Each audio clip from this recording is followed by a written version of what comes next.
Hey everybody, it's Kevin Cox here with Auto Dealer University, and we're on Workout Wednesday, another Workout Wednesday. Excited that you're watching this, you're with us here. I got Joe Cala here on the other line with us, all the way from Myrtle Beach, South Carolina. You'd think he lives in a resort area or something, right? But we're going to be talking about today back to the basics. You know, I think, Joe, the thing is a lot of people think that once I kind of get into something, I kind of get moving with it, I get a little comfortable with it, that, I'm good. But the reality, right, is that the basics, fundamentals never hurt to go back and kind of take a look at it again, And so we're going to talk about that today. What's your thoughts? 100%. That's the truth. And this is something I've been talking to our dealers with.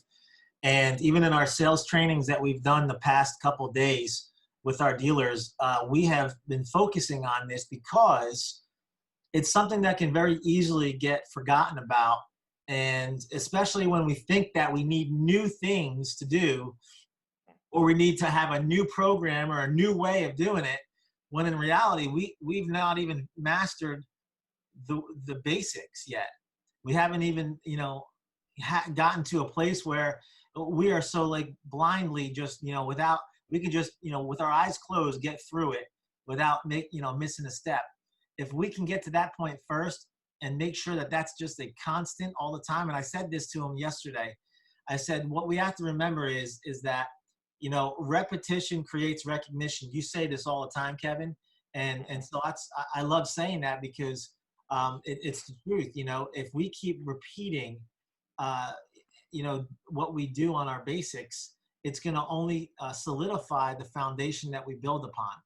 And so I think it's just an easy, a path of least resistance to just sometimes shortcut things that we know that are there. And we have to remember this. We sell cars every day in this business, right? Like most of the dealers that we deal with, they're selling a lot of cars all the time. They're selling multiple cars in one day. Salespeople are selling, talking to a lot of customers, plenty of opportunities. And I think what happens is we forget that, the customer's buying for only one time every 4 or 5 years. Right. And so we feel like we don't need to say that, or we feel like, I don't have to say that because it's just, I said it the last 6 times and it went sideways on us. And therefore, I'm not going to say it this time. Or we think that we may have already said that because we say it so much, right? This is the thing that in this business, we're saying the same thing over and over and over again. Like I would even say to my dealers that I'm training sometimes, hey, did I tell you this story? Because I forget. I totally forget whether I brought it up to them or not. You know what I mean? Yeah. So, yeah. And what makes me think, we use sports analogies around here all the time, right? And because, Tampa Bay here, we've got Tom Brady, the GOAT, came in, right? And the fascinating thing about him in this offseason was he moved into a new place. He's been 20 years in the league, won 6 Super Bowls, been to 9 Super Bowls, right? Wow. But what did he do as soon as he could? He went out on a field and he started throwing the football. He started going back over the concepts and the basics. Why? Because there's a certain rhythm, there's a certain, consistency in motion that we have to do, right? And it's the same thing in our sales process. And where we usually get a little, it's just like, if you took in walking like 10 miles, what's that old analogy? And walking 10 miles, and instead of going in a straight line, you just take an inch every step one way or another, right? What happens is 10 miles down the road, I'm way over here, but you don't know it until you get there. And that's what happens sometimes with our sales process. It's a little bit here, a little bit there. By the time we really recognize that we're a little off, we may have missed 3 or 4 or 5 deals. So we want to get back to those basics today and make sure that, it's never a bad thing to go back. This business, automotive sales, has been around for a long time. Mm-hmm. And the process really hasn't changed at all. There's no reinventing the wheel. There's no lightning in a bottle or anything like that. You know what it is? It's if I learn the basics, I get the fundamentals down, and I work hard at it, I'm going to be successful. Would you agree? 100%. So you just reminded me of an illustration. And so if I want to get from one side to the other side, I'm going to take this straight line, so to speak, as straight as it can look. I guess that, I don't know, I guess that's a straight line right there, right? All right, sure. What happens is this: if I get off 1 degree and I start going, at first, that line doesn't look like it's really that far off, right? Right. But if I stay at that degree all the way across, it's easier to get back to that original line if we correct it more sooner than later, because what happens is that if I just keep going in that same direction, the further I go down the road, the further apart I become, and the farther off I am from hitting my goal. And so I think that that's just like what you said, and just another illustration to help solidify that. And that is making sure that we stay on point to keeping ourselves lined up in the way we need to on the basics. Because, let's just remember, we're speaking, David Cribb said it like this, and I love the way he said it. We're speaking to a passing parade. And every customer that I talk to right now, like the customer I'm talking to right now, was not with the customer that I talked to 2 or 3 hours ago. But yet we think sometimes that because the customer 2 or 3 hours ago responded a certain way when I came up to this step in the sale, that this customer I'm sitting with in front of me is going to also respond that same way. And therefore, I'm going to just change the way I say it because I'm afraid. What happens is internally, as I'm approaching that step, knowing that I'm going to ask for the sale next, there's that internal anxiety and stress levels and tension and fear that's building up, and all of those things that are happening inside that nobody even sees before I even get ready to ask that question. And therefore, I have those thoughts as I'm talking of, should I ask the question? And sometimes I bypass the question because the last customer went totally sideways on me, and that's why I'm not going to ask it. I'm just going to try to avoid it, or start stuttering and tiptoeing and dancing around it, and then I totally miss the opportunity, and I don't put the deal together. So exactly. So this is a key point, and the first thing is we have to remember that these steps that we have, the road to the sale, so to speak, is the most basic, the most basic that we can pretty much get in this business. And the road to the sale is something that I think we have to remember, that it's something that even like through all of the years and years and years of people doing sales and auto sales, the road to the sale is not dead. It's still very valid. It's still very important to every single deal that we work. Why? Because it encompasses all of these steps one way or another, all the way through to the end. For example, the meet and greet, establishing common ground, right? Selecting a vehicle and feature presentation, demo ride, driving, the trade, looking at the trade, taking a tour of the dealership, writing the deal up, doing a TO, delivery, and then follow up.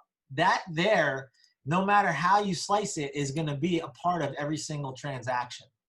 And that's some of the things that, like, if we start trying to reinvent, even though, look, I get it, between all of the things of uncertain times that we've gone through, and COVID and all the different things, whatever time period you are in as you watch this video or as you watch this training session, is that we've gone through so many different changes in the auto industry. But even though we've gone through so many different changes, we still have, to this very point, until to today, right now, all of these things that have to take place. For example, the meet and greet of the customer is still vital to the deal moving forward properly or not. And the meet and greet has a lot of different looks now. It may be different than just before, back in the day of when it was like 10, 15, 20 years ago, even like, let's just say 20 years ago, 15 years ago, 10 years ago. All of the time that has gone between how we do business through online or on the phone or anything like that, or through video, text, or whatnot, all of that still has a meet and greet inside there, whether it's on the live, whether it's on the call, on the phone, whether it's through a text message or a video. We're still having to do a meet and greet with the customer, right, Kev?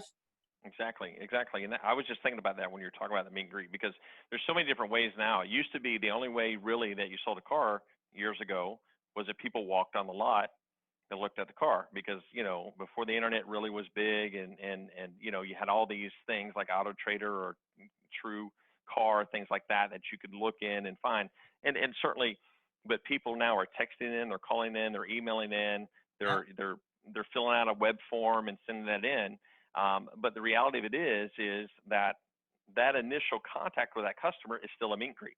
Yeah. Whether I'm texting them back, I'm calling them back, or whatever, there's certain questions we need to be asking. We need to be making sure that we're listening and seeing what they're looking at, Yeah. and that's the important thing with that. And if here's what we got to understand, right?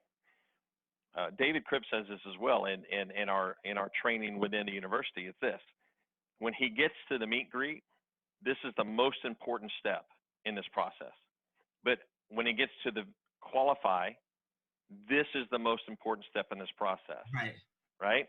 And the interview and qualify, and then vehicle selection. This is the most important. We have to understand that every single step becomes the most important step when we're there. If we miss it, the meet and greet, and we don't get off on the right foot with that customer, we don't ask sort of the right questions at the beginning, and making them feel comfortable, and they're gonna push back, they're gonna back up, and they're gonna either leave, come back and get somebody else, or they're gonna go to another dealership, right? So every step is the most important in this process. And 100%.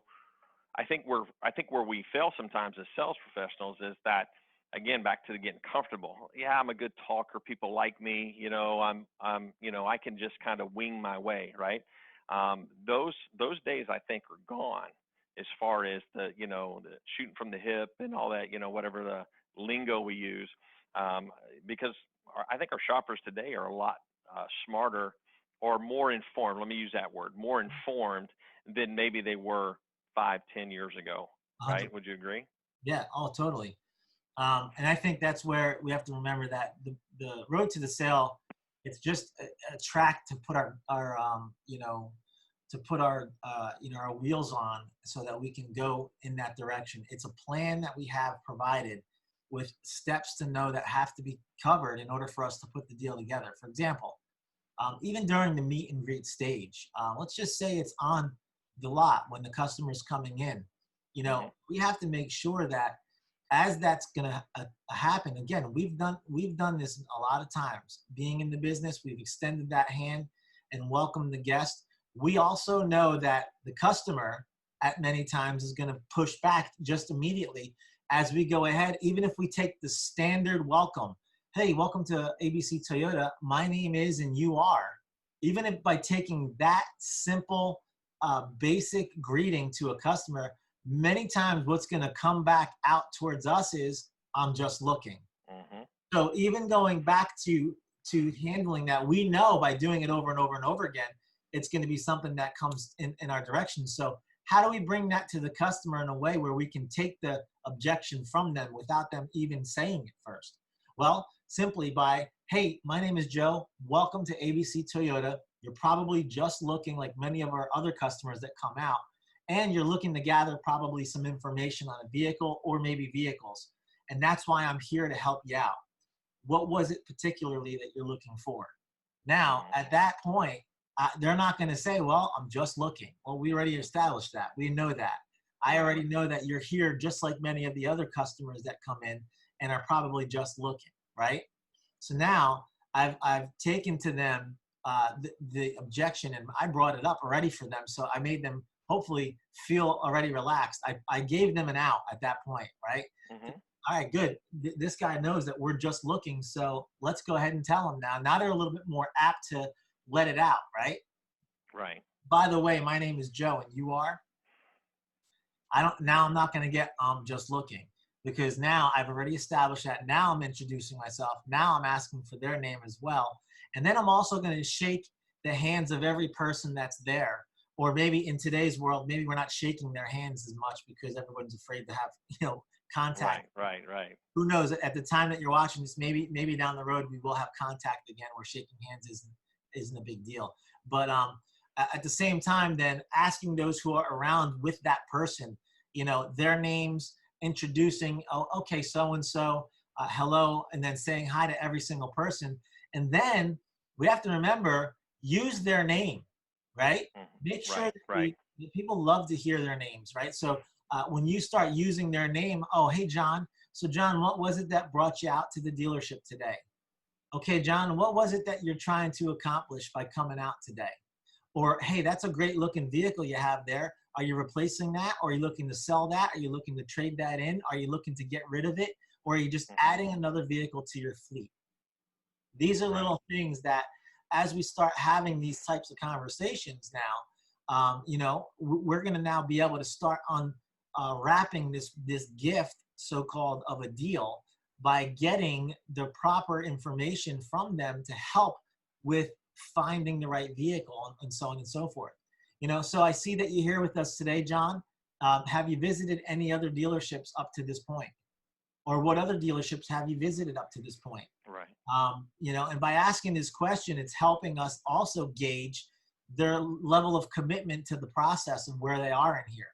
Right. So I see that you've done some research, or it sounds like you've done some research. Have you been online doing some shopping before you got here? Oh, you have? Okay, great. What websites were you checking out? I start asking these questions here. This is all a part of now meet and greet questions that's going to help me go into now the next step of not only the proper questions to help during the meet and greet stage, but also go into the establishing of common ground by asking again more questions. Make sense? Yeah. And you're building rapport with them as well, and and so you're taking that time. I think one of the things that you've mentioned before too is asking, have you been to our dealership before? Kind of recognizing, hey, oh yeah, we bought our last car here, great, yeah, obviously you're back, great. Or we get our car serviced here, or they'll say, no, my mom bought a car here, so we want to come check it out. Now you're building a common ground if they're familiar. Maybe they go, no, we just moved into town, we don't know anything, but we need a new vehicle. Now, again, that's more information. Oh, great, where'd you move from? You're building that rapport, you're kind of getting that information in, and it leads right into, that interview and qualify. I begin to put notes down. I begin to think about, if they're mention a car or vehicle, they've been researching, if I've done my job as a sales professional, I've walked my lot, guess what? I know where that vehicle's at, or one that looks just like it, or what we have in stock that can meet their need, right? Yeah. That's why it's important when we talk about basics. That as well, I think, walking the lot, understanding what new vehicles just arrived, what came in last night on a trade, or the day before, maybe I was off yesterday, what came in the last couple of days on trade, where is that at? Let me get some notes, put some things down, so that way, when that person comes in, if they've been doing some research, they may know exactly where, what car that, I looked online, this vehicle I looked at today and said it was in stock. I should know right where that's at, because I know I've been on, buying, I don't know how many vehicles I've bought over my time, but, in walking around everywhere, you're waiting for 25 minutes before they find the key. They know, where to go, and then they got to, it's parked behind 3 other cars. So I think that's all part of the whole process, right? I agree. We can't, as sales professionals, just sit and wait and hope that person's going to want to spend 3 hours or 4 hours with us. Yeah, that's right. And those are great points. Those are really, like you said, basics of everyday knowing in your inventory, walking the lot, looking at what came in on trade. Those are such good points that sometimes can be forgotten about and overlooked as not important, when in reality, when you have that all put together and you know where these vehicles are located, you know what we just got in that may not be on the website, but a customer may call and have interest in something that maybe is not in our inventory anymore, but based off of you doing your due diligence to go ahead and see what just came in on trade, and talk to the used car manager or the manager and say, hey, do we have anything coming in the next day or so? What's coming in? Do we have anything we bought at auction? Do we have anything that's on a truck on its way here? Anything allocated to us in the FSTAT category, or whatever category it's called, which is a transit category, that's going to be making and landing on the ground here in the next couple of days in our new inventory as well. Especially with inventory sometimes being a concern, the times and day that we live in today, inventory is a concern. So it's really important to know the inventory we do have, especially when a customer comes in asking for a piece of inventory we don't have. How do we go ahead and maximize the opportunity with turning that customer into an interested customer on something we have that wasn't what they originally intended to look at when they came in? Well, that's going to happen by a good knowledge base of our inventory, but also of having the ability to ask the correct questions to find out what's most important to them to make a deal and make something come together. For example, I think a great question to always ask is, look, what's important to you when it comes to making a decision on buying a new vehicle? What is it that you think needs to happen most important out of everything in order for this deal to come together, or in order for you to come together with purchasing a new vehicle and doing what you want done? If everything could line up perfectly for you, how would it look, and what would need to happen to do that? Those types of questions is going to get you a response that you're going to find out might be different than what you thought, based off of them telling you what their maybe wants and expectations were, but not necessarily what their needs were. Their need might be, I need a lower payment, and I need something that's going to be able to get me from here to there with really good miles to the gallon. But they want luxury, they want all the tech package, they want all that stuff. But if that's not going to fit the need, then that's going to be okay to let go if we can make it work over here, finding something that is a suitable comparison to what they're trying to accomplish. Does that make sense? Right. Yeah. And I like the word track where it says other than, right? Yeah. Other than gas mileage, was there fuel mileage? Was there anything else that you have to, you really want in a vehicle? Well, I got to have leather, right? Or I got to, I want a sunroof, or, I want that panoramic roof. Those type of things that people, want, and those are the questions we ask. So that way we begin to find that lane that we can go in and find the vehicle that fits really, like you said, what their need is, and that way we're not, and I think vehicle selection is an area where we struggle sometimes, right? Because we're not asking those questions, and we put them in too much vehicle, or sometimes not enough, right? It doesn't really meet, well, let me try to pit, this is old inventory, or let me pigeonhole them in this thing, and we get to the end and they're just not satisfied.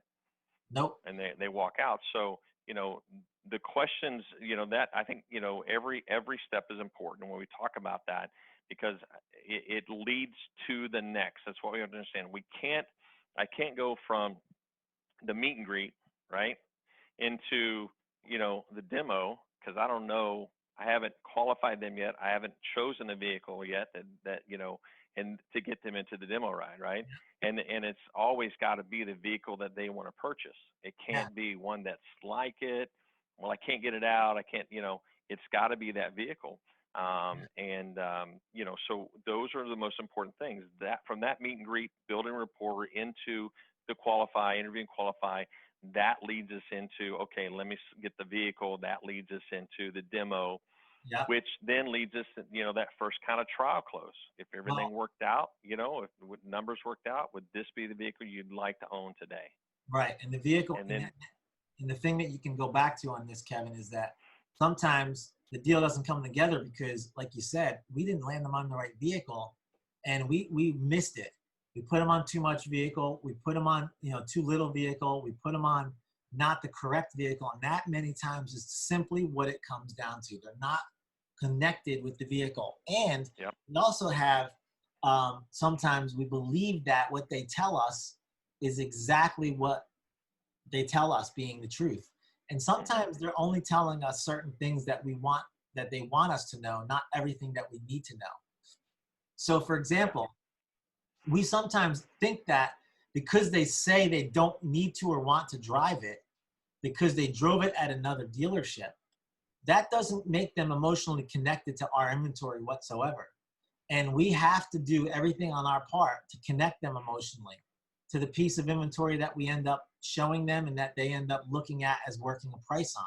Because after everything's said and done, and we say this all the time to our dealers when we talk to them, but as well as to the customer purchasing a vehicle, price is, if price is the only thing they see, it's because they've not seen enough value to justify the price.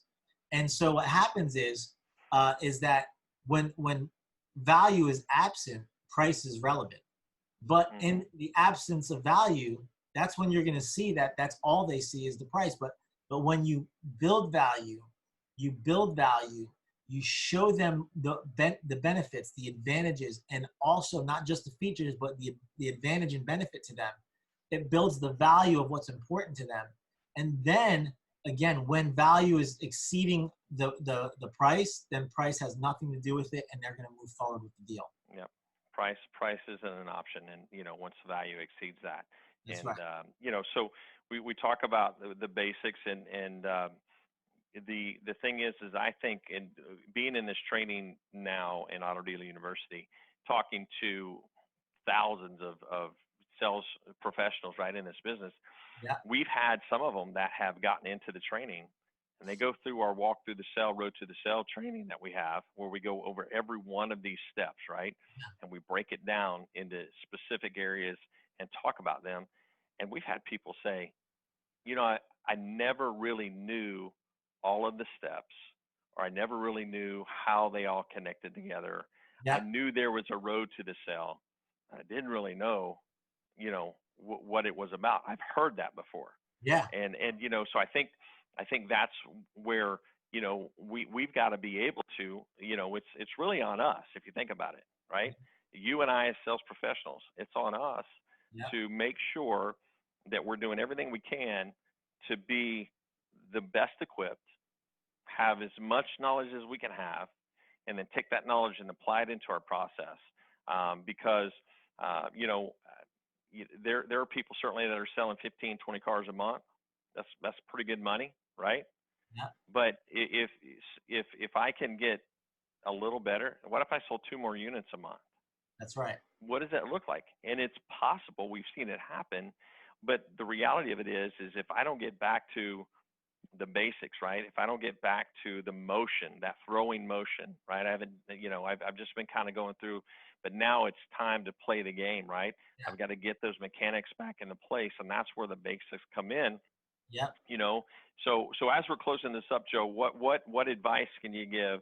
You certainly have been in the business longer than I have. Even though you're younger than me, right? 20 something years in the business.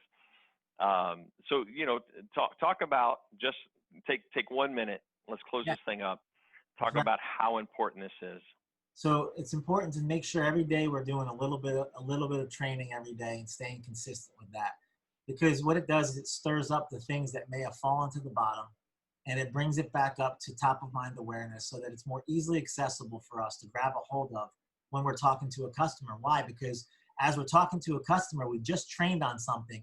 And I'll tell you what happens is, as you're training and doing the training that you keep yourself available to do, then what happens is that now all of a sudden, as you're talking to a customer, these things start coming up because you just ended up training on them, and now they're in your mind there. You're thinking about it. Right. And so just make sure that you take a little bit of time every day and do something to add value into what your profession is, what your skill set is as a manager, as a salesperson, as a BDC rep, as an internet salesperson, as a finance manager, as whatever position you have.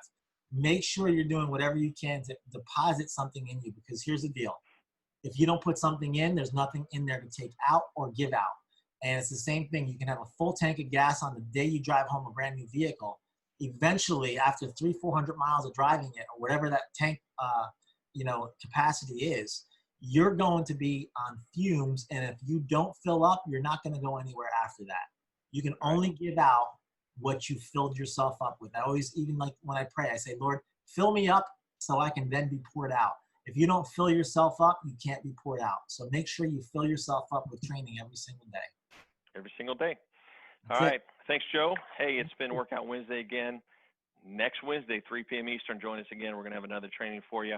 And get in and train. Get in Auto Dealer University, train, and get filled up. So we'll see you next week, Joe. Thanks. All right. Thank you.